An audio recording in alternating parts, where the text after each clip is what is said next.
Well, it's good to be with you this evening. It's been a year since I stood before you all.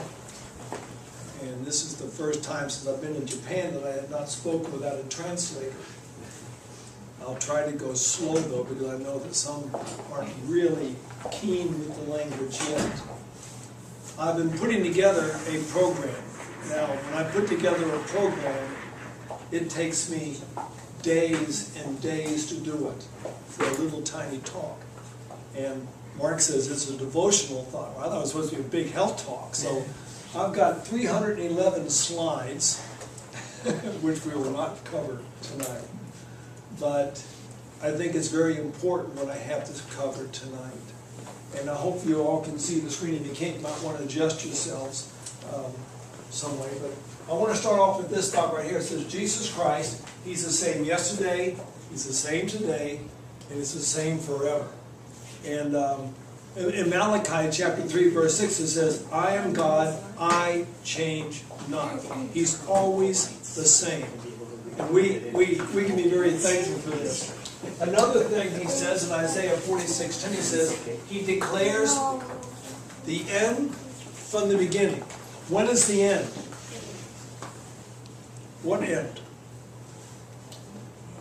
It says He declares the beginning from the ancient times, things that are not done, saying, my counsel shall stand, and I will do my pleasure. Basically, He knows before it even happens what already happened. He is I am. He always is. A few questions. Why did God create this world? Well, there's an answer. It says, infinite love, how great it is, God made the world to enlarge heaven. He desires a larger family of created intelligences. God likes a big family. A really big family. How many people are on earth right now? I was looking at National Geographic this afternoon. It's in the cover, it says 7 billion. God likes a big family. Here it says, God created man for His own glory, that after test and trial. You ever feel like you're going through some trials? We all go through trials. And the human family might become one with the heavenly family. It was God's purpose to repopulate heaven. What does it mean to repopulate something? Repopulate means to introduce a population into a previously unoccupied area or country. Now that cannot be this world, because the Bible says at the very beginning it was without form and void. So it's not to repopulate this earth. What is God trying to repopulate? Heaven. Because it says in Revelation that 1/3 of the angels fell from heaven. God is trying to replace those third of the angels with human beings. Now, when they fell, where did they fall to? They fell to this earth. And God then created a perfect setting and perfect people. Now, here's the whole thrust of my message tonight. When He makes a perfect people, He has a perfect plan and He has a perfect provision for the people. Matter of fact, in the very first chapter of Genesis, He determines what man and woman's diet should be. What should their diet be? Plants. Basically, it says, and God says, well, I've given you herb bearing seed. Basically, they were, we'll just use this term, they were total vegetarians when God created them. Now, what I want to do, what I'm doing with this program is, as I go through the program from the Garden of Eden, I'm going to step up right now to today. Because you see, God gave us the diet 6,000 years ago. And now, today, we can see from science, that wasn't a real bad idea. They've done many studies on Seventh-day Adventists. Now, I don't care if you're a Seventh-day Adventist or not. They study Seventh-day Adventists because we live about as long as anyone on earth today. Matter of fact, 3 groups of people, according to National Geographic, of the November 2005 edition, looked at 3 groups of people who lived the longest in the world. Seventh-day Adventist, Okinawans and a group of people on the island of Sardinia. So anyway, they study Seventh-day Adventists to say, how is it that you don't get so much heart disease? So they looked at Seventh-day Adventists who are total vegetarians. I'm a total vegetarian. I've been a total vegetarian for right around 30 years. I'm not dead yet. It's a pretty healthy diet. They looked at what their heart death rate was compared to the average population.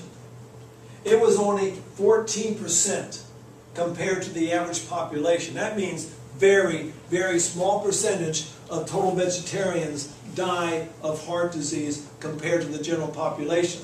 But then they had a second group of Seventh-day Adventists. Many Seventh-day Adventists are what we call lacto-ovo vegetarians. That means they got some milk, they got some eggs in their diets. Well, their heart death rate was 39% of the normal population.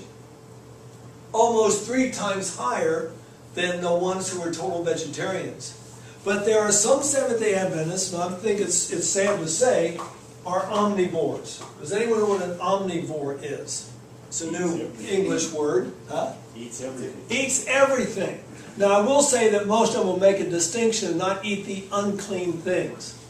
Well, their heart disease rate, heart death rate, is 56% of the population, normal population. Still, they've got some benefits because Adventists as a whole don't smoke, they don't drink, they've got some other health benefits along with other things that they do. Now, when we look at diets, especially when I'm in places like Japan, in places like Zambia, and certain countries, they're really big on fish. In Zambia, it's these little tiny fish they mix with their shima. Well, they've done some interesting studies on just how healthy is this food that Japanese eat so much of. Seafood causes as many as 15 times as many food poisoning outbreaks as beef, poultry, and pork put together. More people are getting sick from eating fish than everything else put together. Another interesting study come out in the Journal of Nutrition. Fish and breast cancer, for each 25 grams of lean fish that a woman eats, it increases her risk of breast cancer by 13%. Fish raises your cholesterol more than pork does. Fish today are completely filled with parasites because they're coming from unclean waters. Now, keep this in mind as we get into another part of the program this evening. I'm going to try to stop about 9 o'clock. Hopefully we'll get into what I think is so critically important for people living today in the country of Japan. Because you know you've got problems. Your problems began in March of last year. And let me tell you folks, the problem is bigger than you can imagine the problem is. I'm talking about Daiichi. Okay, so God created a perfect world for man. Trouble is, woman ate the fruit that God says, don't eat that piece of fruit. Now, He likes us eating fruit. He really enjoys us eating fruit. But He says, one tree, out of all those trees, don't eat anything from that one tree. Woman ate it. So what happened? Well, the Bible says that sin separates.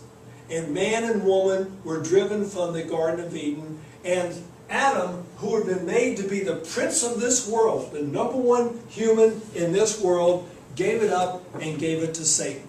He was now in charge of this world. Man fell. And after a while, he fell from that Edenic diet. As a matter of fact, we're told that just before the flood, man was eating everything. And as he ate everything, he was becoming like the things he was eating. If he ate a pig, he ate like a pig. If he ate a cow, he became bullheaded. Just really problems. Well, God finally says, I got to get my people together again. And so He got the people, and from the line of Abraham, Isaac, Jacob. Jacob went down in Egypt with his son Joseph, and the people started to spread out. And they were there for 430 years. Well, the Bible says, there arose a Pharaoh who knew not Joseph. and they made the children of Israel slaves to build their cities. You know the story, don't you? They had become so mindset into Egypt, God said, Moses, get them out. You know the story. They go down, opens up the Red Sea, walks right on through the Red Sea. After they get through, the Egyptians get down in there. What happens there? Well, they all get drowned in the Red Sea. And then God took them a couple of weeks into the wilderness, and He says, okay, now, I've got you out of Egypt. I've got to get Egypt out of you, if you know what that means. He said, I'm going to have to change your diet here. One, He gave us a great promise. He says, if you'll do what I say, I'm just summarizing this verse. If you do what I say, you will not get the diseases that the Egyptians back in Egypt have been dying of. Does anyone know what the diseases of the Egyptians were? You know something? Sure. Disease? What kind of disease? The cat's disease. What are you saying? Cats. Cancer? Cats.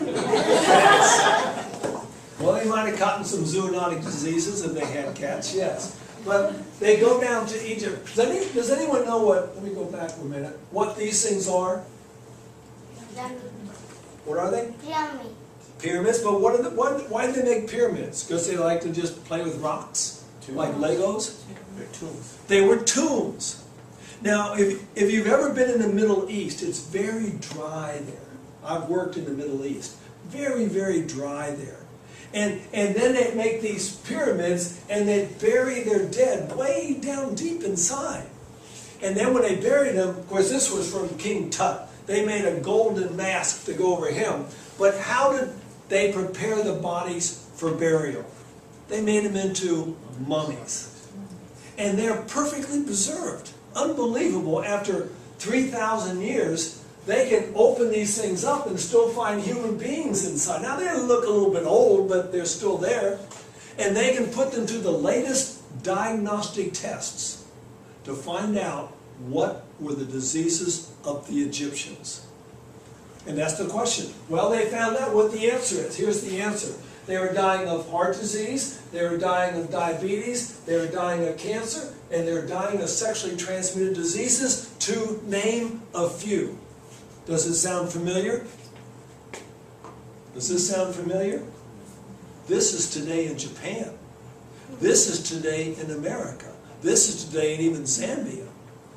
We've got the diseases of the Egyptians. But God says, if you do what I say, you won't get those diseases. Now last year, Eldon was here, Marilene's husband, and talked about the 8 laws of health. Tomorrow, I'll be talking about the 7 that he did not talk about. Everyone talks about 8 laws of health, New Start. No, God gave us 15 laws. Anyway, Moses was leading the children of Israel out of Egypt. Where were they going? They were going to the Promised Land. Keep these thoughts in mind, because you're going to find out that God never changed His plans.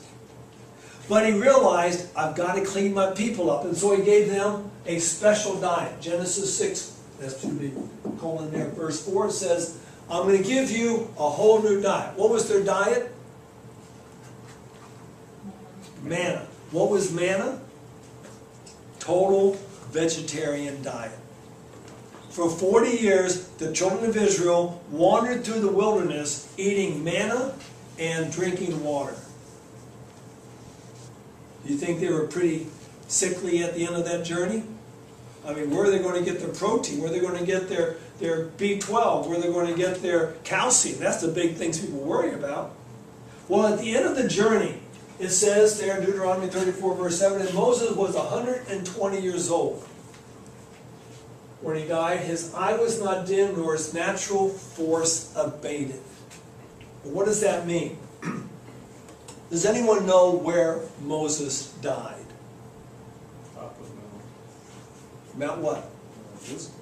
Mount Mount Nebo.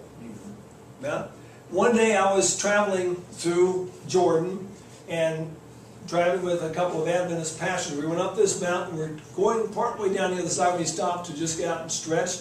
And they say, you know what mountain this was? I says, I have no idea. They said, this is Mount Nebo. At the top of the mountain, there's a church of, I don't know what they call it, probably some Catholics got there and built it, but a church memorializing Moses. And I sat there and thought, he walked up that mountain at 120 years of age, and it says that when he stood there, he could see all the way to the Great Sea. Now, I stood up there and I couldn't see to the bottom of the mountain. He could see the Mediterranean Sea from there. I mean, between there you've got the rest of Jordan, you've got the River Jordan, you've got the Dead Sea, you've got all of Israel, and then you got the Mediterranean. He was perfectly preserved at 120. And it wasn't just him. We'll talk about this tomorrow in the sermon. Okay, so he gets the children of Israel to the promised land. Did it work?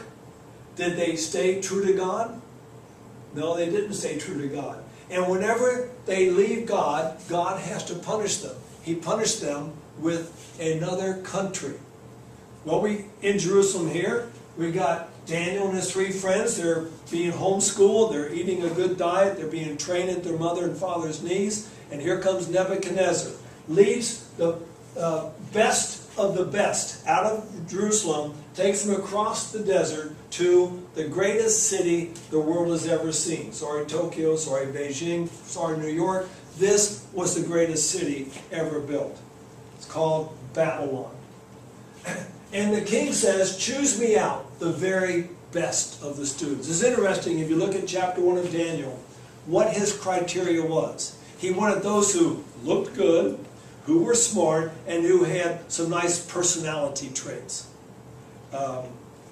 Wasn't looking for real quality of character, but he happened to get some character because he got 4 people, Daniel and his 3 friends.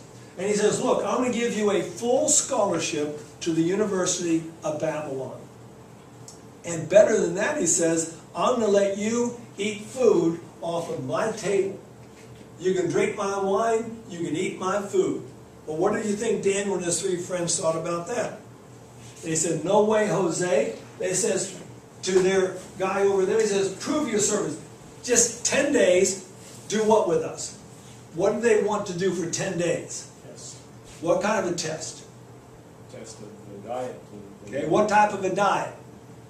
Vegetarian diet. Total vegetarian diet. They said just give us 10 days of a total vegetarian diet. Now there are some principles here. But now let's go to modern science to see if their reasoning was still just. Here's an interesting statement. Meat and intelligent, eating much flesh will diminish intellectual activity. These young men were getting ready to start a very rigorous course in the University of Babylon. They had to have all of their mental faculties working. Students would accomplish much more in their studies if they never tasted meat. I can honestly say I wish I had never tasted meat. When the animal part of the human nature is strengthened by meat eating, the intellectual power diminishes proportionately. The more animals you eat, the less you're able to think and to do. So Daniel says we cannot have any of that. But also, other things were on Nebuchadnezzar's table. Lots of sweet foods. Well, here's what we can say about that. Sugar and the brain. Large amounts of sugar in the diet have been demonstrated to impair frontal lobe function in school-aged children. These young men were getting ready to go to the University of Babylon, and they say, we can have no sugar in our diet. And then there was the alcohol in Nebuchadnezzar's table. Well, Daniel knew about this. Alcohol weakens the immune system. It greatly decreases the normal function of B lymphocytes, cytotoxic, these are called killer T cells, natural killer cells, and phagocytes. When a person drinks alcohol, they get sick more often. Daniel says, we can't get sick, we got too much to do. Another, sorry about that one. Basically it's saying, if a person takes just, right, so, okay, it's translated for us. 2 drinks, 2 alcoholic drinks, what's it do? I guess over there, but you can read it. 3 minutes. Increase the time easy to fight against the That's right. bacteria. So if you drink alcohol, just 2 alcoholic drinks, it diminishes your ability to fight diseases that are coming in your area for quite a period of time. Next one, we got it in English. Alcohol is responsible for 30% of the world's. Now, see, Daniel, this is before all the statistics came out, but Daniel knew what he was doing because his parents had told, God had told his parents, raise her right, keep him out of alcohol. 30% of the world's esophageal cancer deaths from alcohol. But it's worse in Japan, not 30%. It is 88.5% of the esophageal cancer deaths in Japan come because of alcohol. Is there much alcohol drinking in Japan? There is a lot of alcohol drinking in Japan. Liver cancer deaths, 30% more around the world, but not in Japan. No, not in Japan. 76.8% of liver cancer deaths are related to alcohol in this country right here. That's a serious thing. Liver cirrhosis deaths. Well, 70.7% of liver cirrhosis deaths in Japan are associated with alcohol. Epileptic conditions around the world, 30% rise in epileptic conditions from drinking just a small amount of alcohol. Automobile accidents, the number 1 cause of highway deaths in America is alcohol. And then 30% rise in homicides. That means man killing man related to alcohol around the world. Well, another interesting one. If a person drinks, this is young people now, 16 to 40. And today, walking from Mark's Place to here, I saw a number of people who had had strokes. You can always tell a stroke person. Usually got one hand in the pocket because that hand can't do anything anyway. And they're walking like a person who's had a stroke. And people are having strokes at 16 years of age. There's something wrong. No one should have a stroke. No one should have strokes. You know what? In Japan, you're number 3 killer. Number 2 is heart attacks. Number 1 is cancer. 2 or 3 drinks increases risk of stroke within 24 hours. How much? For men, 6%. For women, 7.8%. At elevated risk from just drinking 2 or 3 drinks. And how many people out right now, because they're not working tomorrow, I guess most people work on Saturday around here. Saturday night, they're going to be out there drinking so they can sleep in on Sunday. But God says, no, my boys, I want you to have a special diet. Because God had a plan for Daniel. What was his plan for Daniel? See, God always has a plan for his people. And he makes a provision. For them, their provision was a total vegetarian diet. The plan was, Daniel, I want you to be the one who tells the rest of history about the end of time. All the way from Babylon, through Medo-Persia, through Greece, to Rome, right down to the feet. I want you to tell people what it's going to look like. That's just in Daniel chapter 2. Daniel chapter 7, he expands. Daniel chapter 8, he expands some more. But he doesn't stop with the feet, does he? No, he gets a little stone cut out without hands where it goes down and destroys everything. What is the little stone? It's God's kingdom. My brothers and sisters, it is coming. Daniel was given a view of history to the very end of time. And God says, I need to have a clear mind in you, my son, to be able to do this. Well, Israel got off track again. In just 400 years, 500 years, they were off track, forgot all about Daniel. So God had to raise up another person. His name was John the Baptist. His purpose was to tell people Messiah is coming. He was the one sent to prepare a people to receive Jesus Christ, the Lamb of God that takes away the sin of the world. And he gave him a very special diet. Again, total vegetarian diet. Now, some people think that the locust was these things right here. That was not what he was eating. He was eating these things here. It's the locust pod. As a matter of fact, in the Middle East, they call it St. John's bread. It's what you make carob out of. So basically, John the Baptist was eating seed pods and honey for his diet. High in B vitamins, very high in calcium, very healthy food. That was his diet. Now, again, like we said before, Jesus Christ, He's the same yesterday, He's the same today, and He's the same forever. Heaven will triumph, for the vacancies made in heaven by the fall of Satan and his angels will be filled by the redeemed of the Lord. He wants to fill heaven with you.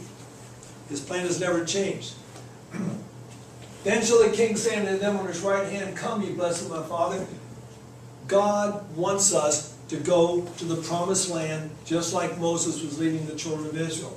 He wants us to be the ones telling the world about the soon coming of Jesus Christ. He wants us to tell people Jesus is coming again. And He's made provisions for us too. The Bible says, It shall be a perpetual statute for your generations throughout all your dwellings, that you eat neither fat nor blood. The Bible never says, Thou shalt not eat meat. So it's not a religious thing that I do it for. It's a health reason.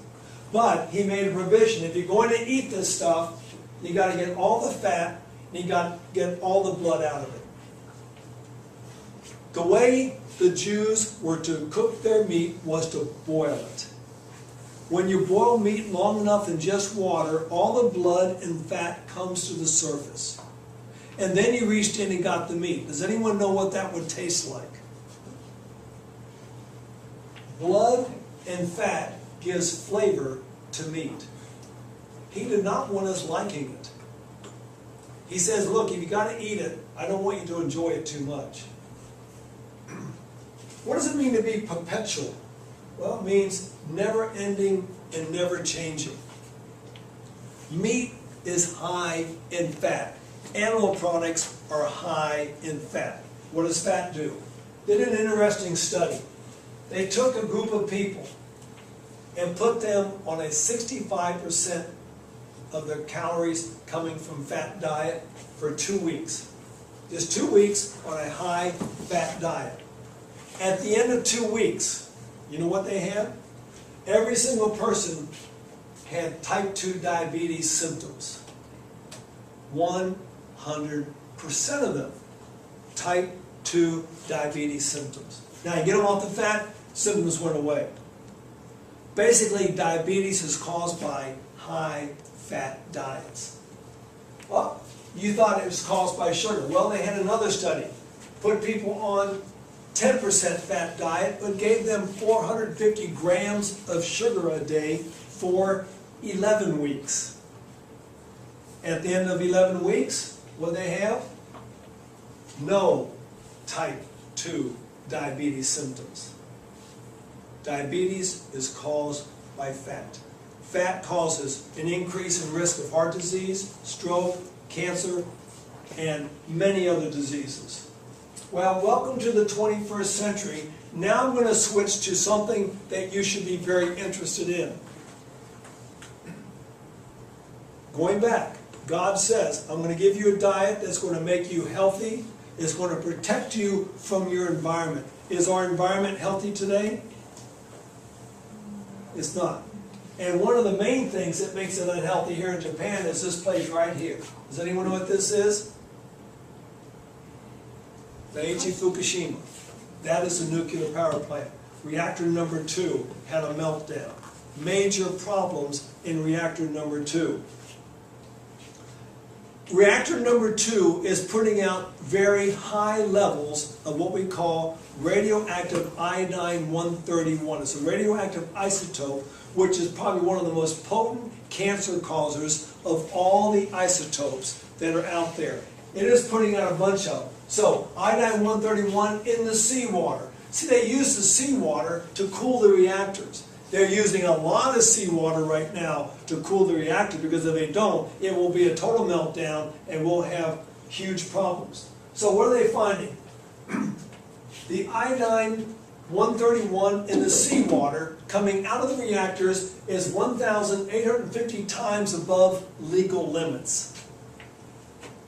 It's going out into the sea, folks.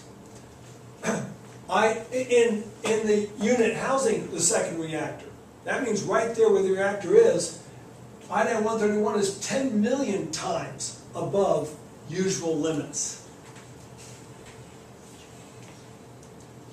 Does anyone know what a groundwater is? When we have water, we run wells down into the ground where we've got some saturation of rock and soil that will have water in it. That's where we get most of our water from usually. Well, underneath the Daiichi power plant, groundwater is 10,000 times above the legal limits of radioactive isotopes. When it gets into the aquifer, folks, it doesn't stay here, it flows. How long is it going to take to get to us? I have no idea. But this is what's happening in the ocean. This was a picture taken, or a chart that was made up for what the radioactive water looked like that was coming out of Daiichi. Here's Daiichi, using that water to cool the reactors, flowing right back into the ocean. We see a very large pattern of radioactive water going out into the Pacific Ocean. That was shortly after the reactor melted. Here's where it is today. You see the problem? It's already all the way over to the west coast of the Americas. Not just America that we call the United States, but all the way down to the very tip, Cape Horn or Cape of Good Hope, I think it's that one. Radiation is everywhere in our water today. They are saying it'll take between 50 and 100 years before any of the spent nuclear fuel rods will cool down enough to be removed from the reactor. Folks, this isn't something that just happened and is going to go away. It's going to be there when Jesus comes. But I've got good news in here too. Don't think this is all bad news, because God has a way to protect us. But if we're not taking His way to protect us, each and every one of us in this room will fall victim to what's happening in Fukushima. How do I know this? Because the same thing happened in Chernobyl. I do a lot of work in Eastern Europe, Moldova, Romania, Ukraine, Russia, and they have one major problem. It's amazing. The major problem I see over there is thyroid problems. And we'll talk about why that in a little while. But after Chernobyl, 26 years ago, had its same thing as Daiichi, their city around it became a ghost town. But you can move the people out, but the animals stay. The animals are right there where the reactor is. They're getting bombarded with these called radioactive isotopes. They get into the body. Well, here's what we're seeing over there. We're seeing some very strange creatures coming out of the area around Chernobyl right now. Not just animals. The children who were still inside their mother's wombs when Chernobyl happened, some strange things happened to children being born at that time. Matter of fact, those people, I have sat in the home of the man who's called the President of the Children of Chernobyl, Seventh-day Adventist man in Ukraine. He says that every single person who worked on the reactor trying to clean it up after the meltdown, every single one of them died. Every one of them within a short time. Well, what about the area around Daiichi? Are they having some problems? Yes, they're having some problems. Already they're finding that rabbits growing in the area are coming up with mutations like no ears. They're finding that this one particular type of moth has dented eyes and deformed wings. This is radioactivity, folks. But it gets worse for not just Japan. This is not the water, this is the radioactive cloud that went out. And one small advantage for Japan is that the prevailing winds from over Japan all blow east. But as I was speaking here last year, the people all pat themselves on the back and said, wait a minute, for the 3 days, from the day of the meltdown of Daiichi, for 3 days, the wind blew southwest, right down over us.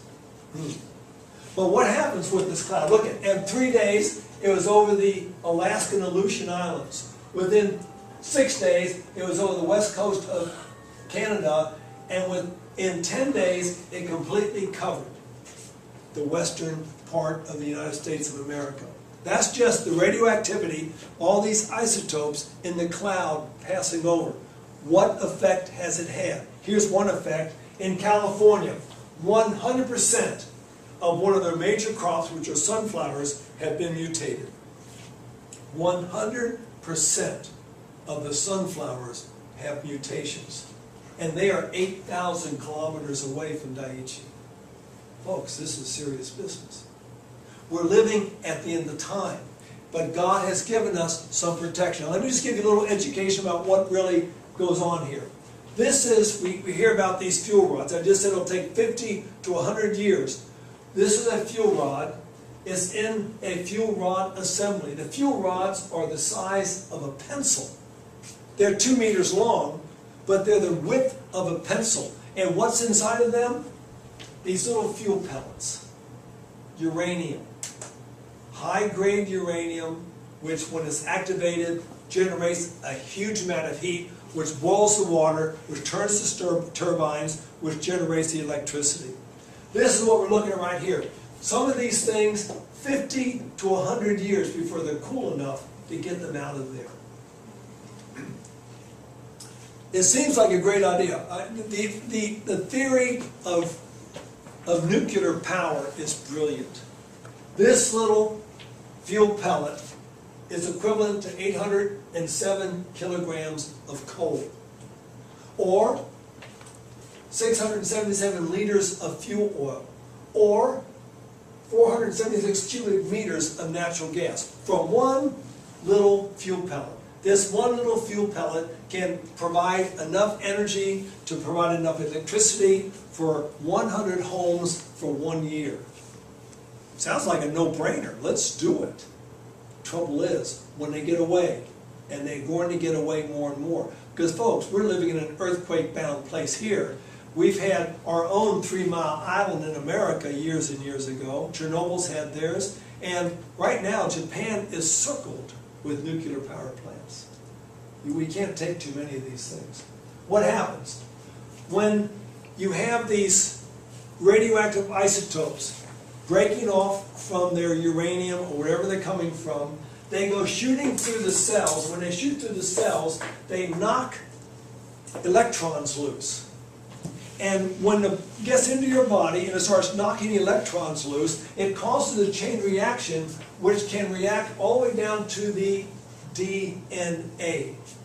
Now, when we have DNA damage in our bodies, it can cause many problems. But one of the main ones is this problem right here. That's what causes cancer. DNA damage. And we've got DNA damage going on right now.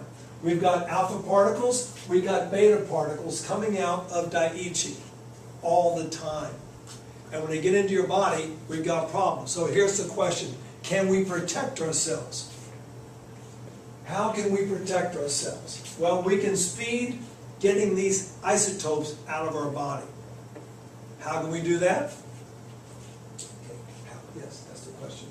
One is, we are about 70% water. Elvin might have mentioned that last year. A child is going to be about 75% water. Radioactive isotopes can be dissolved in water. They can be washed out of the body in water. Some radioactive pollutants are dissolved in water. That means if we drink enough water, we're constantly washing these isotopes out of our bodies. And that's a nice thought. There you go. Goodbye, isotope.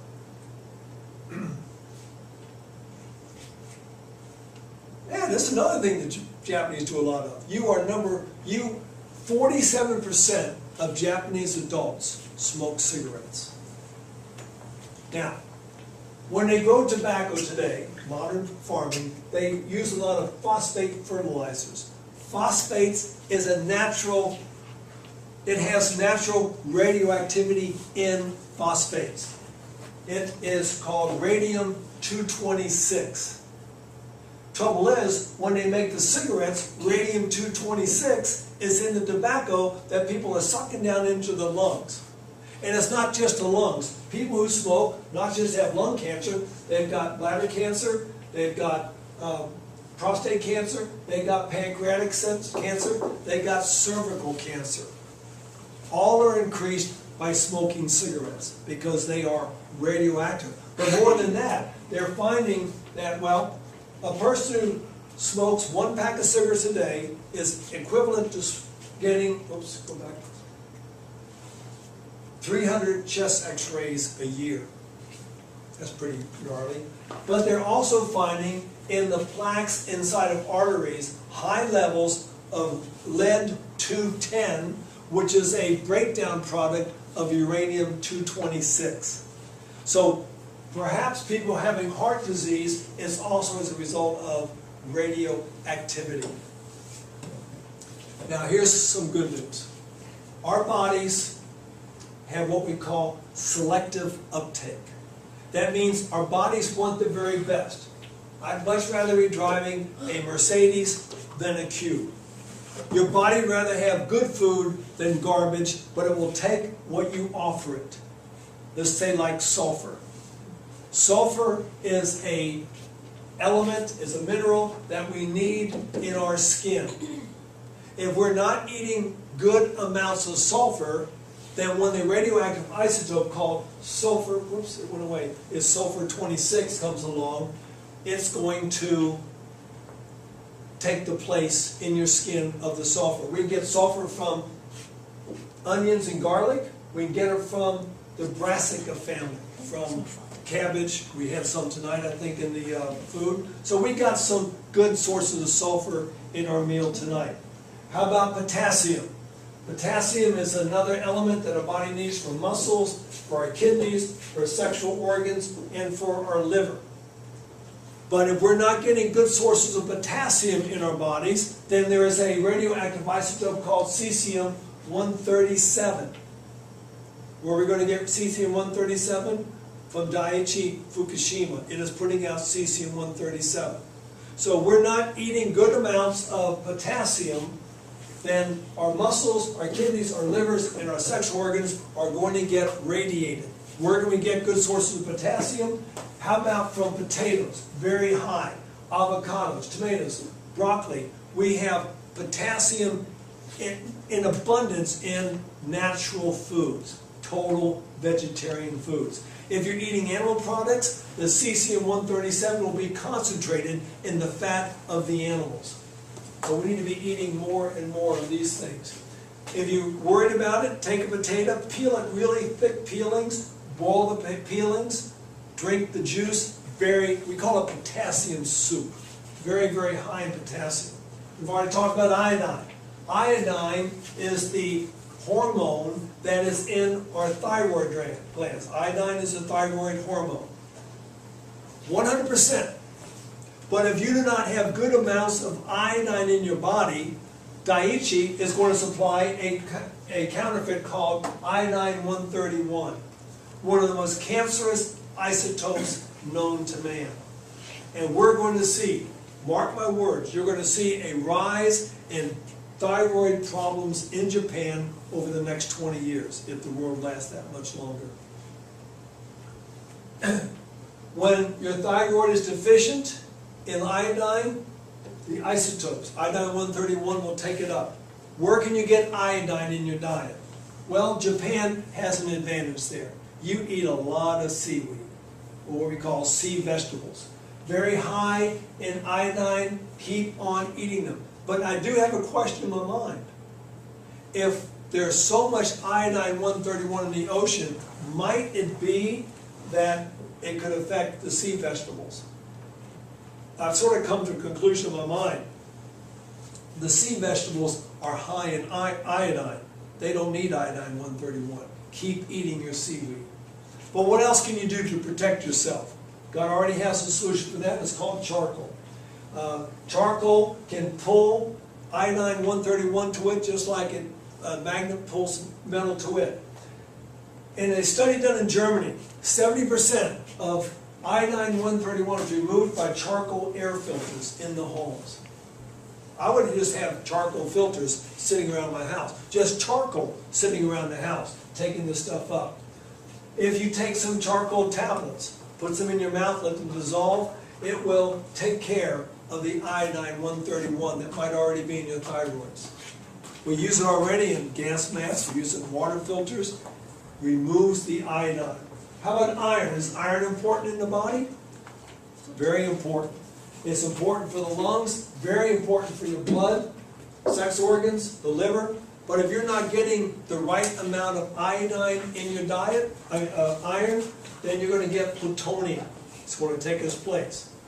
Where are you going to get plutonium? Daiichi is putting out plutonium also. So where can we get our iron? We can get it from deep green leafy vegetables. We can get it from almost any, the dark colored vegetables. And from molasses. You can buy that here. Very high in iron. If you don't take it, folks, you're going to get radioactive isotopes in your blood. How about calcium? Well, everyone's really concerned about calcium. If you're not getting enough of it, the body's going to give you some strontium. Daiichi is going to give you some strontium. It's going to take the place of the calcium.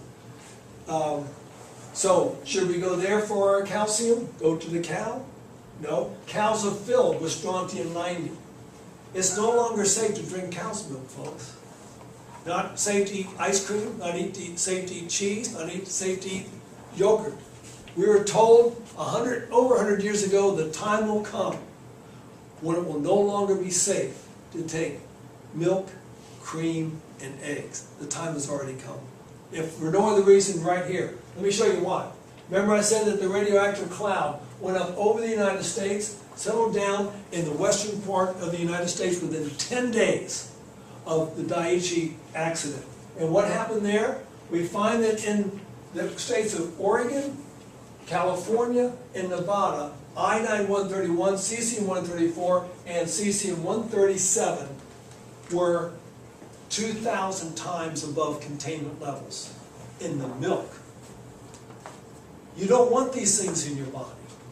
And they're being concentrated in the cow because the cows themselves are deficient of calcium because they're milking them all day and their body's constantly trying to put more more calcium into the milk. And so if you drink milk today, expect a problem with your thyroid and your bones and many other parts of your body. It's time to get rid of the milk, folks. It's the time. So we're going to get your calcium. God has put calcium everywhere. We don't need to be going sucking on a cow to get our calcium. As a matter of fact, calcium is very, very low grade compared to green leafy vegetables. Much higher in calcium than anywhere else. Zinc. If you don't have good levels of zinc, well, Daiichi is going to give you zinc 65, another radioactive isotope. We can find zinc in whole grains, in nuts, in legumes, in seeds, especially pumpkins. Very, very high in these things. Well, that's been about an hour so far, and I think I've given you information overload already.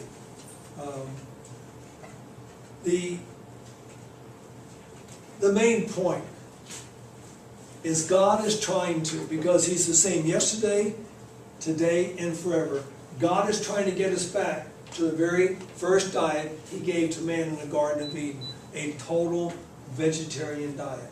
God is trying to get us back to a diet that's going to keep our bodies safe, going to keep our bodies healthy at the end of time. I believe we're living at the end of time. I believe it's time to get back to the diet that God prescribed to us. Because when we get to heaven, it's going to be a total vegetarian diet. And I believe we're one step from heaven today. Any questions at all? That was a lot of information. Maybe too much information. Some people worry about the radiation affecting the plants, the crops in northern Japan and other areas. Yep, To what extent is that something we should be worried about? That's a good question. What about vegetarian? Is it going to protect you? Well, the nice thing about this, a couple of things. One, when you eat plant-based diet, it's high in fiber, which is going to move the food quicker through your system anyway. Meat just slows your system down, so the body has more chance to absorb it. And I didn't have it. I stopped right at phytochemicals and antioxidants. God has in His plant kingdom a thing called antioxidants. Now, let me be real basic here. What a radioactive isotope does is steals electrons from atoms. So the atoms then start looking for, they become very active. They become mad. They start stealing electrons from each other. And when that happens, it causes a chain reaction, which causes mutations in the body, which causes the degeneration of organs, causes cancer, causes many other diseases. If we eat what we call antioxidant foods, antioxidants give electrons to those atoms that are missing electrons, and they never become radioactive. They never become free radicals themselves. They don't lose. They can give away electrons and stay normal. Now, the question is, where do we find those foods? Very easy. If they're red foods, if they're yellow foods, if they're orange foods, and if they're green foods, they are high in antioxidants. Tomatoes, spinach, okra, common foods that you eat here, and the fruits too. Strawberries, watermelon, they're red. If they're red foods, fruits and vegetables, high in antioxidants. So those radioactive isotopes going into the body, they're giving up electrons, trying to get them neutralized in the body. Plus, they are filling up the parking places. You go to a parking lot, and every parking place is filled, well, you got to go look somewhere else. Same way with the radioactive isotope. If you're eating good quality nutrients, iron, potassium, calcium, you're filling up the parking place. And even though you're getting these things from the plant kingdom itself can be somewhat protected. Now, there are some herbs you can take. Red clover, blue violet. One of the best ones here in Japan, ginkgo.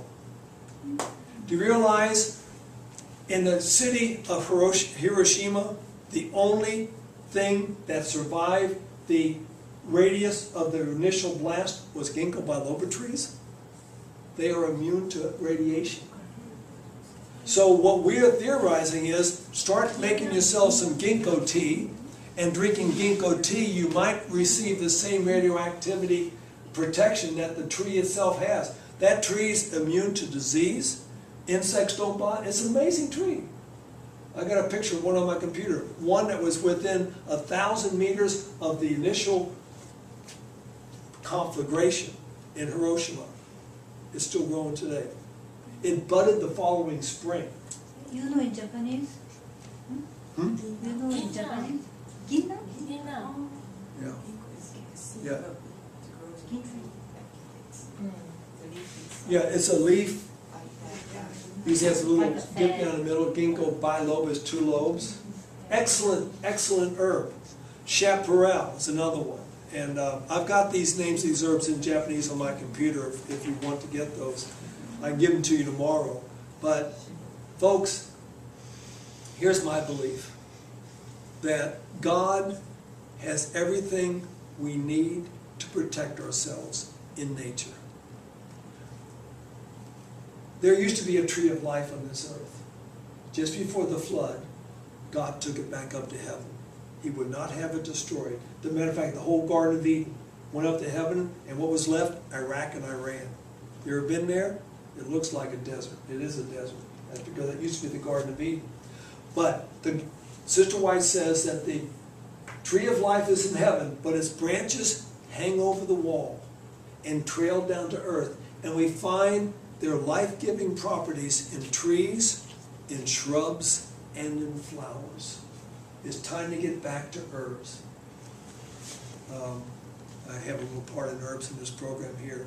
But every medicine, every nutrient, every protection we need is found in plants that God has called us to grow on this earth. And it's time to get away from the animals, the chicken, the fish, the beef. I don't care if it's Kobe beef. It's no longer safe, folks. It's time to become total vegetarians. In Mark, the 16th chapter, God says, if you drink any deadly thing, it will not harm you. I believe that means eat or drink. I believe that God has a protection, a special protection on his people at the end of time. If we are faithful to him, it says in 1 Samuel chapter 2, I think verse 20, it says, they that honor me, them will I honor. If we are faithful to God, Exodus 15:26, we already read that one tonight. If you will diligently hearken, listen to the voice of the Lord your God, do that which is right in his sight, give ear to his commandments, and keep all of his statutes, I will lay none of the diseases upon you which I brought upon the Egyptians. Egypt's still out there today. It's atheism. Babylon's out there today. It's apostate Protestantism. It's all this confusion in religions. We'll talk about that tomorrow morning. But God is trying to keep his people healthy. And he just needs a little bit of help. Just needs a little bit of help. Eat the good stuff, folks. And drink your water. Flush those isotopes out. So, yes, it's a good question. What about the plants? Yes, they're being affected. Dr. Mervyn Harding, he started the School of Public Health at Loma Linda many years ago. He's a brilliant man. He had 3 doctorates. 3 doctorates. And he was speaking at the place where I work in America. And someone asked him a question. This is back when they were worried about people spraying their crops. He says, oh, all this. He says, do 4 things and you'll be okay. 4 things. Very easy. He says, 1, choose your food carefully.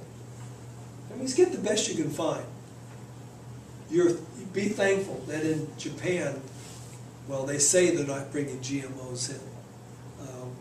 GMOs is Satan's way to kill the human race.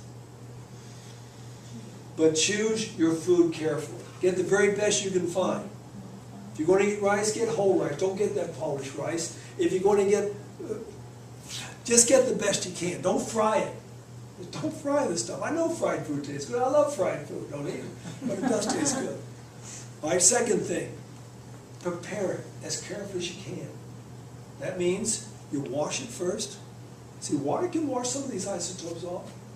Don't cook it to death. Don't salt it to death. Don't sugar it to death. Just prepare it healthily.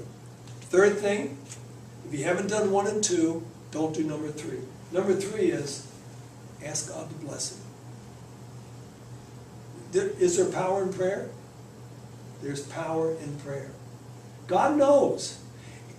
He knows the end from the beginning. In creation, he saw Daiichi in March of 2011. He saw what was going to happen. So he said, okay, I'm going to make things so good here that by the time they get there, they'll still have enough left to keep them healthy. But also, we pray, ask God to bless our food. And then the 4th step is, just eat it and quit worrying about it. If we've done our part and ask God to do his part, he will. And it will not harm you. It's very simple. But we have to make sure we know what are you asking me to do, Father? What are you requiring of me? Now last year, Eldon spoke in the 8 laws of health. Tomorrow afternoon, my program is going to be too long, but I'm going to start covering some of the laws that have been left out. You're going to be surprised at some of these laws. I'll just mention one right now. It'll sort of blow some of my steam. Johns Hopkins University Hospital, where you've heard of Ben Carson? Know Ben Carson? The neurosurgeon? Brilliant guy. Well, he's there at Johns Hopkins University Hospital. Johns Hopkins came out with a study, what feeds cancer the most? What will promote cancer the most in our bodies? You know what the number 1 thing is? Your attitude.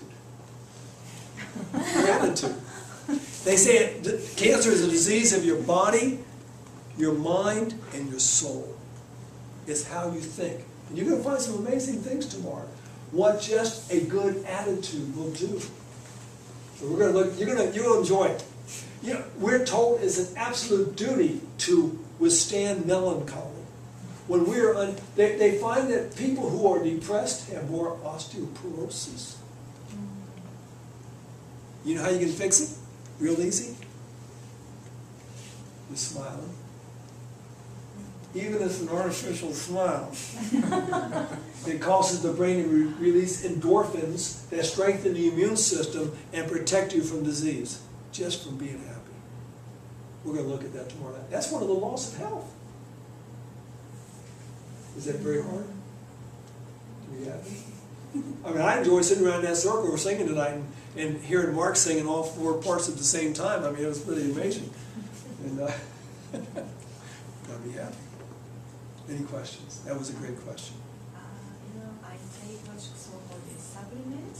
Mm-hmm. As you mentioned, that as long as you take vegetables that is, red in the dark colors, but these days, the vegetables, people use the agricultural chemicals, so that can probably kill those, nutrients, Yeah. which is supposed to be the originally, but I read one of the book, that those, companies sell supplements that these days, such agricultural chemicals kills those, the nutritions. So what do you think? Is it better to take those supplements, or is it better to take? Yeah, that's a good question.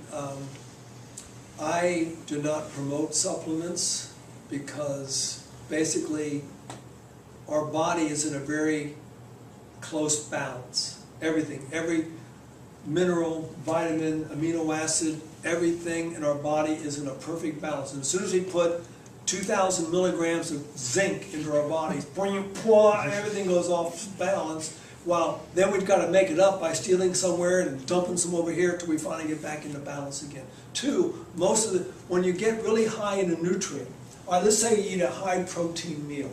When you eat a high animal protein, when you eat a high animal protein meal, your body becomes acid. So the body's saying we got to alkalize this blood. So how do they alkalize it? They add calcium to it. Where do they get the calcium from?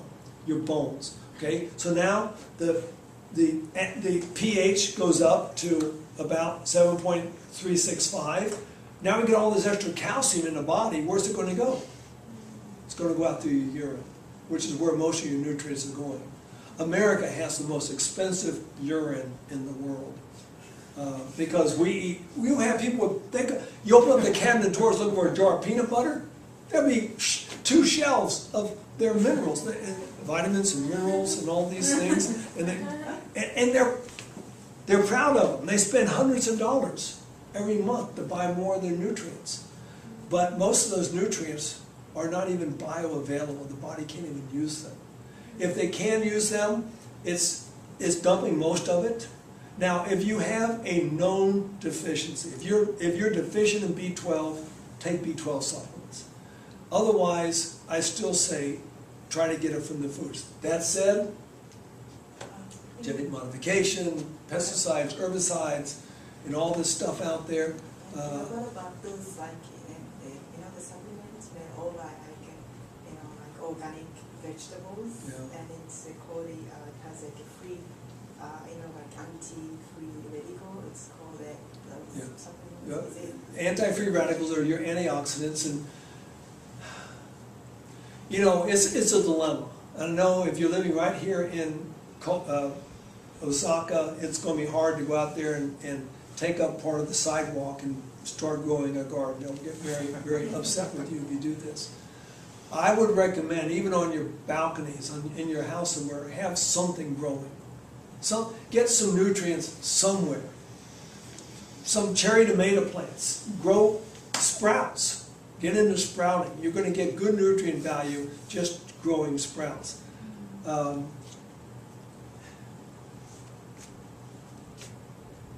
But I go back to the 4 steps. Do the best you can. God does not ask you to do any more than all that you can do.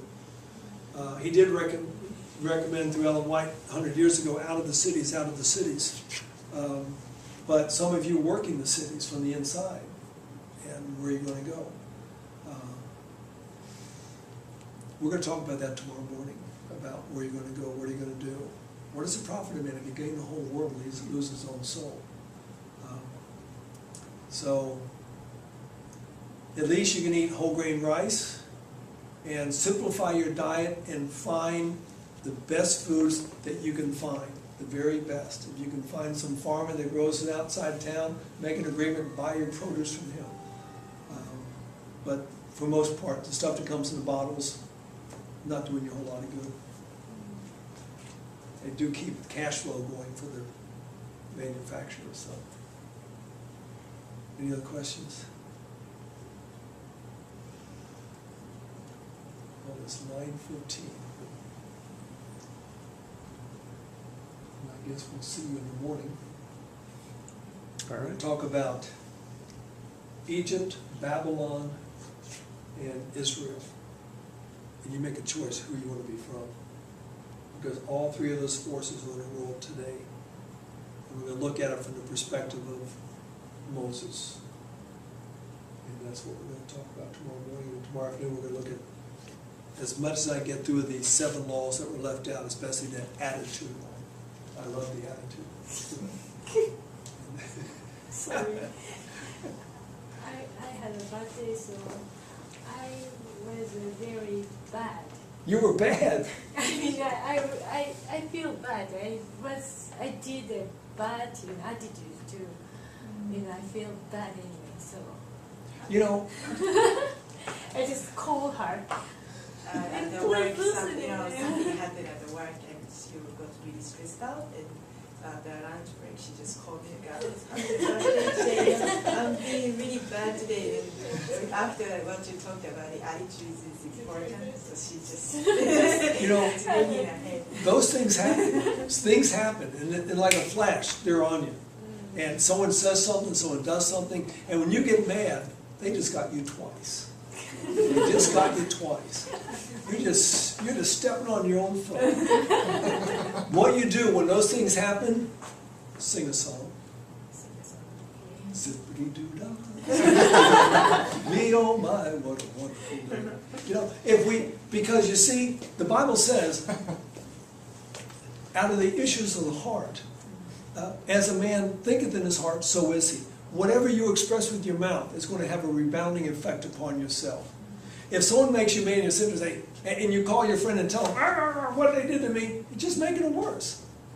It just makes it worse. So what happens when those bad things happen is you praise the Lord instead. And that's the hardest thing in the world. But you see, when you get mad, here's what's happening. You're having stress hormones filling your body. And stress hormones are going to make you old fast and are going to kill you soon. And you don't want to get old fast. Look at my wrinkles. Well, every time they make you mad, just think about one more wrinkle. And so, in the Review and Herald, there was an article some years ago, and I've still got it in my house. There was this black guy, the first American black ambassador, the first American Marine warrant officer. But he practiced 2 laws.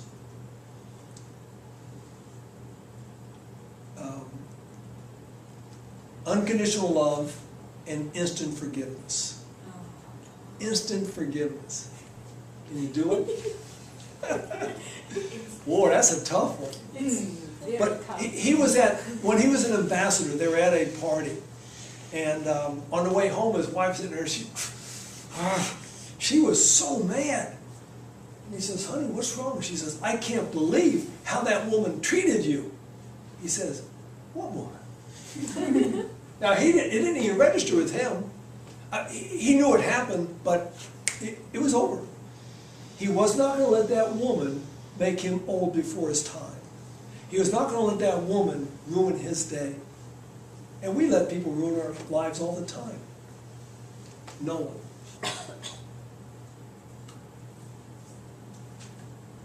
I'm a storyteller. I'm looking for a prop to tell a story. Do you have room for one little story? You have time for one little story? A samurai sword. I know you don't have one of those, but oh well, I'll just pretend I got one here. Anyway, it's a story from ancient Japan. That's why it's appropriate for this audience. And there was a samurai, great samurai warrior. He was the best.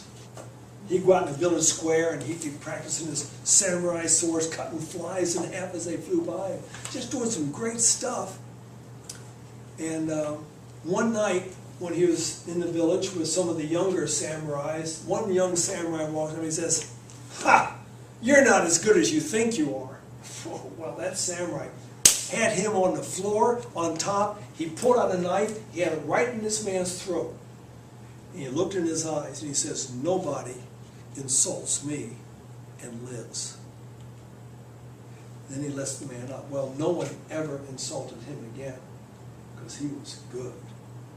Well, time went on and he started having questions in his mind, like what is life, what is death? He could answer the questions, but after a while, he came to a question he could not answer. So he told somebody what his dilemma was, and they said, "There's an old man who lives way out in the forest. He can give you the answer." Wise old man. So, that morning, the samurai puts his samurai sword on, and he walks through the village, and he goes out to the rice fields, and he starts into the forest, and he walks, and he walks, and he walks a long, long way. He finally comes to a little clearing in the forest, and right in the middle of the clearing is a little cottage, and the door's open. So he walks up to the door, and he looks in. There's a little old man with his back to the door, appears to be writing something on a piece of paper. He's just standing there writing, and a samurai pounds on the door, and the guy just keeps on writing. So samurai walks right on in, gets up behind the guy, and he says, "I got a question for you. What's the difference between heaven and hell?" The guy just kept on writing. Well, the samurai, he's used to getting answers, and he's getting a little bit upset with this guy. He says, "I asked you a question." So the little man turns around. He's a little short guy. He looks up at the samurai and says, "How dare you come into my house and interrupt my work? What is that smell? You stink. You stink. Your sword is rusty. You are a disgrace to the samurai race." And he turns around and goes back to work again. Well, the samurai, whoa, he's just been major insulted. He is upset.